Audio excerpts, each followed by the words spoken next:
আসসালামু আলাইকুম। দেখতে পাচ্ছেন আমরা তেল ছাড়া 3-4টা উপকরণ দিয়ে 10 মিনিটে মজাদার আমড়ার মোরব্বার রেসিপি আজকে খুব সহজেই আপনাদেরকে বানিয়ে দেখাবো। যারা কোনোদিন রান্নাঘরে যাননি, যারা পানিটাও গরম করতে পারেন না, তাদেরকেও আচার এক্সপার্ট বানিয়ে দেবেন ইনশাল্লাহ। তো আসেন, আমড়াগুলোকে ভালো করে ধুয়ে তারপরে কেটে এভাবে গাটা চিড়ে চিড়ে বা ফেড়ে ফেড়ে নিছি। তারপরে একটু ফ্যানে বা একটু রোদে শুকায় নেবেন, যার যেটা ইচ্ছা, যেন গায়ে কোনো প্রকার পানি না থাকে। হ্যাঁ, এই যে দেখেন আমড়াগুলোর গায়ে কিন্তু কোনো প্রকারের পানি নেই, ভালো মতো শুকায় নেওয়া হয়েছে ফ্যানে।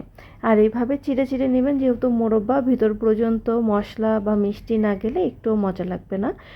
আর আমড়াগুলো একটু বড় সাইজের নেবেন, তাহলে খেতেও ভালো লাগবে। আর ছোটো ছোটো সাইজ হলে না খেতেও ভালো লাগে না। আসেন এবার দেখাই যা যা মশলা লাগবে। দেখেন কত ছোট্ট একটা বাটি, সেই বাটিরও অর্ধেকেরও কম নিচে তেল লাগবে, হলুদ, লবণ, সাদা বা কালো সরিষা আপনাদের মন মতো নেবেন। তারপরে নিতে হবে কিছু শুকনা মরিচ। আর যেহেতু মোরব্বা চিনিটা বেশিই লাগবে, ওই জন্য মন মতো নিয়ে নেবেন হচ্ছে চিনি। কৃপণতা করা যাবে না, মোরব্বা কিন্তু কোনো ডায়েটের খাবার না। হ্যাঁ, তো মন মতো চিনি নিয়ে নেবেন। আমি এখানে চিনি নিছি পরিমাণ মতো, আর যদি লাগে তাহলে আমি আরও চিনি দেব, ব্যাপার না। আসেন এবার যাই রান্নাতে। তো কড়াইটা আমি ভালো মতো ধুয়ে শুকায় নিচ্ছি, তারপরও আরেকটু মুছে নিচ্ছি।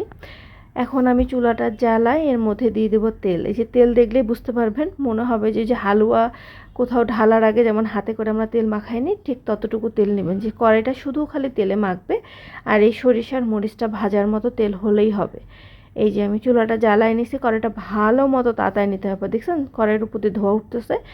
তারপরে দিয়ে দেবো সরিষা। আর সরিষা দেওয়ার পরে অবশ্যই ঢাকা দিয়ে দেবেন, কারণ যারা রাঁধুনি না, সরিষা কিন্তু ফোটে, তো গায়ে ফুটে যাবে। তারপরে দিয়ে দেবো শুকনো মরিচগুলো। শুকনো মরিচগুলো হালকা হালকা যখন ভাজা ভাজা হয়ে যাবে, খুব বেশি ভাজবো না, তাহলে কিন্তু একটা খারাপ স্মেল করবে। যেহেতু মোরব্বা, শুকনো মরিচটা দেওয়ার কারণ হালকা একটু ঝাল ঝাল ফ্লেভার আসবে, টেস্ট আসবে, আর হচ্ছে মানে দেখতেও সুন্দর লাগে, এই জন্য কালারের পরিবর্তনের জন্য আর কি। দেখেন আমি এখানে চিনি দিয়েও রাখছি, লাগলে দিব। তার মধ্যে দিয়ে দিলাম হচ্ছে হলুদ আর লবণটা। হলুদ লবণ দেওয়ার কারণ হচ্ছে লবণটার টেস্টের জন্য, আর হলুদটা শুধু রঙের জন্য, আর কিচ্ছু না। কেউ হলুদ ছাড়াও বানাতে পারেন। তারপরে এখানে আমি আরেকটু চিনি দিয়েছিলাম, আমার চিনি লাগছিল আরেকটু, মনে হয়েছিল চিনি লাগবে, যেহেতু আমার 4 কেজি আমরা। আর এখানে চিনিটা গলার পরে যখন এই যে এরকম হয়ে যাবে, তখন আমড়াগুলো আমরা একটা একটা করে দিয়ে দিব। আমরা চিনিটা গলা হয়ে গেছে, আমড়াগুলো এখন আমি দিয়ে দিচ্ছি।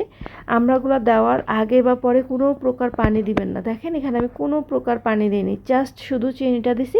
চিনিটা গলার জন্য অল্প একটু সামান্য পানি দিছি, আর কিচ্ছু না। দেখেন শুধু আমি আমড়াগুলো কিন্তু দিয়ে দিলাম।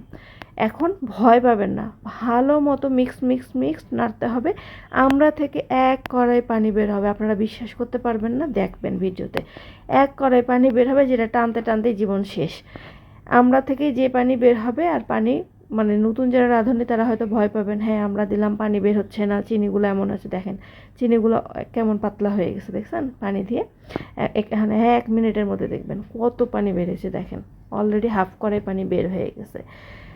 এই পানি দিয়েই মোরব্বাটা হয়ে যাবে। এখন জালটা করে দিবেন আস্তে, আর ধীরে ধীরে ধীরে ধীরে জাল দিবেন, সুন্দর মোরব্বা হয়ে যাবে। আর যারা যত বেশি, আমি একটু পানি রাখবো, কারণ পরবর্তীতে যখন খাবো তখন আরও মোরব্বার সাথে একটু যদি শিরাটা থাকে তাহলে খেতে ভালো লাগে। যে দেখেন আমার মোরব্বা হয়ে গেছে, একদম ফাইনাল লুক। আলহামদুলিল্লাহ, এত মজা হয় এই মোরব্বাটা। এভাবে একবার বানায় খেয়ে আমাকে জানাবেন কমেন্টে।